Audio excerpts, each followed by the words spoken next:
Hi friend, जय महाकाल। आता आपण रेस्क्यूसाठी झालेलो आहे आणि माझ्या घरापासून 2.5 किलोमीटरचं अंतर आहे आणि हे आमचं मार्केट गावातलं।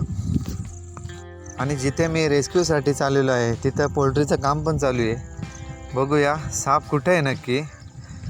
आणि आता आपण तिथे पोचलेलो आहे। बघा ही पोल्ट्री आणि आता साप दगडाखाली वाटतं।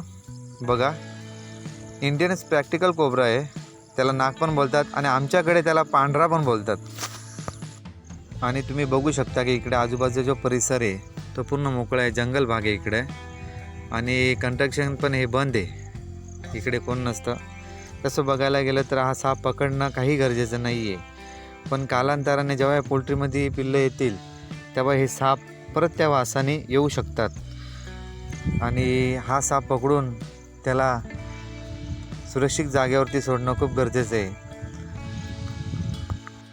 तिथले लोक काही मारणार पण होते त्या सापाला, पण मला त्या जागेच्या मालकाने मला कॉल केला आणि मी लगेच तिथे रेस्क्यूसाठी आलो आणि साप रेस्क्यू करायला सुरुवात केली।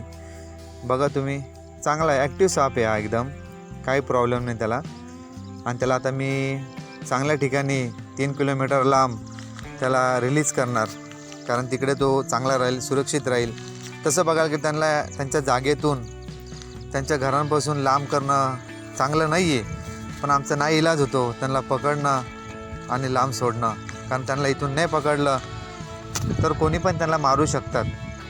कधी पण ते साप रिटर्न येणार, त्या वासाने, पोल्ट्रीच्या वासाने ते रिटर्न येणार आणि त्यांना मारू शकतात, म्हणून आम्हाला पकडणं खूप गरजेचं आहे। आणि तुम्हाला सर्वांना विनंती आहे की जर का तुमच्या आजूबाजूला कुठे पण परिसरात, घरात, आजूबाजूच्या परिसरात साप नाही तर मुका प्राणी कुठे आढळला तर नक्कीच सर्पमित्राला कॉल करा, कारण तुमच्या एका कॉलनी एक जीव वाचणार आहे, हे नक्की लक्षात ठेवा। आणि आता मी रिलीज करण्यासाठी चालू आहे साहेब। बघा तुम्ही, मी त्याला आता रिलीज करतो लगेच, कारण त्याला सोडणार आहे, गरजेचं आहे खूप।